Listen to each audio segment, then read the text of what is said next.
السلام علیکم ورحمۃ اللہ وبرکاتہ. الحمد للہ رب العالمین والصلاة والسلام على سید الانبیاء والمرسلین وعلى آلہ واصحابہ اجمعین. اما بعد، اعوذ باللہ من الشیطان الرجیم. بسم اللہ الرحمن الرحیم. لقد كان لكم في رسول الله أسوة حسنة.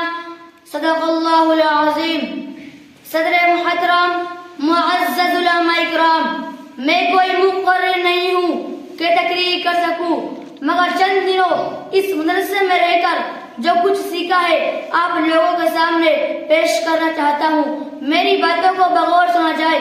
یہ ایک ناقابل انکار حقیقت ہے کہ فارغ کی چوٹی سے اسلام کا نیر تعبہ طلوع ہوا. پیغمبر انقلاب نے ثنا میں قضائے عالم کا سینہ پر چڑھ کر ساری دنیا کو ایک عالمگیر پیغام دیا.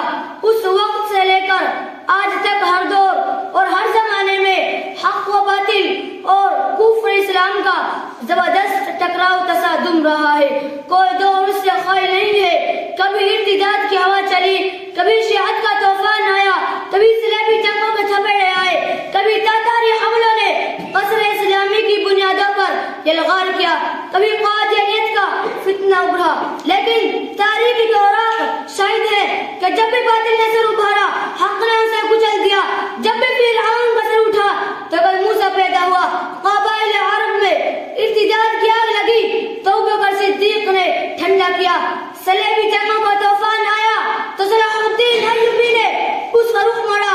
ہندوستان میں شیعت کی وبا پھیلی تو مولانا عبد الشکور لکھنوی نے اس کا خاتمہ کیا. قادیانیت کا حملہ ہوا تو مولانا محمد علی مہنگیری اور علامہ کشمیری رحمۃ اللہ نے اسے للکار بھگایا. رضا خانیت کی ذلت پھیلی تو مولانا اشرف علی تھانوی رحمۃ اللہ اور مولانا خلیل احمد سہارنپوری نے علم و ہدایت بلند کیا. مگر آج پوری دنیا کے مسلمان ایک ایسے مغربی فرعون کے فتنے میں مبتلا ہے جو ماضی کا تمام شور فتن سے بدرجہ خطرناک ہے، لیکن اس کے سرکوبی کے لیے ہمیں کوئی منہ سے نظر نہیں آتا. آج ملت اسلامیہ ایک بدترین ردت سے دوچار ہے، مگر افسوس کہ ہم میں کوئی ابوبکر صدیق نہیں. کسی شاعر نے کیا خوب کہا ہے، خدا تجھے کسی تحفہ آشنا کر دے، خدا تجھے کسی تحفہ آشنا کر دے کہ تیرے تحریک موجود میں اضطراب نہیں. گلشن اسلام کے شگفتہ پھولو مفکرین اسلام نے لکھا ہے کہ ملت اسلامیہ کی تاریخ کے جائزہ سے پتہ چلتا ہے کہ رسول عربی صلی اللہ علیہ وسلم کی امت پر ہونے والے حملوں میں سب سے بدترین حملہ مغربی افکار نظریات اور یورپی تعلیم و تہذیب کا حملہ ہے. جتنا نقصان اس سے اسلام کو ہو رہا ہے اتنا کسی فتنے سے نہیں ہوا، کیونکہ صلیبی جنگوں کی تلوار جسم و جان پر رہتی تھی، مگر مغربی تہذیب کا حملہ روح ایمان پر ہے جس کا کوئی علاج نہیں ہے. ماضی میں کوئی مرتد ہوتا تو در و کلیسا میں چلا جاتا، اس لیے اس کے ارتداد کو ہر کس و ناکس جان لیتا. مگر آج مغربی تعلیم و تہذیب کا دل زدہ ماڈرن مرتد ہماری مجلسوں مسجد میں رہتا ہے جس کی کوئی علامت نہیں ہے. یہ ایک خطرناک عقیدت ہے جو خرمن اسلام پر کوہ عطا فشاں بن کر ٹوٹنا چاہتی ہے. مغربی تعلیم و تہذیب ایک طوفان نہیں بلکہ عمل ہے جو گلشن اسلام کو طاق و تراج کر دینا چاہتی ہے. یہ مغربی کالجز اور یونیورسٹی تعلیم مراکز نہیں، اسلام شکل توپ خانے ہیں. انہوں نے اپنی سلطنت و حکومت اور طاق و تاج کی حفاظت کے لیے وہی طریقہ اختیار کیا ہے جو فرعون نے کیا تھا.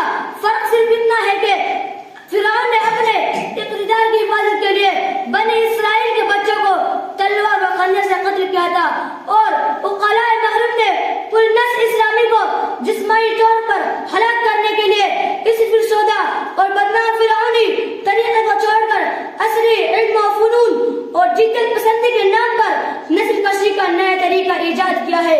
اور اس کے لیے جا بجا مراکز قائم کر کے تعلیم گاہوں اور کالجوں کے نام سے موسم کیا ہے. ان اداروں میں ایسے نظام تعلیم مرتب کیا گئے ہیں جو نظام تعلیم نہیں، نسل کشی کی سنگین تحریک ہے. اکبر الہ آباد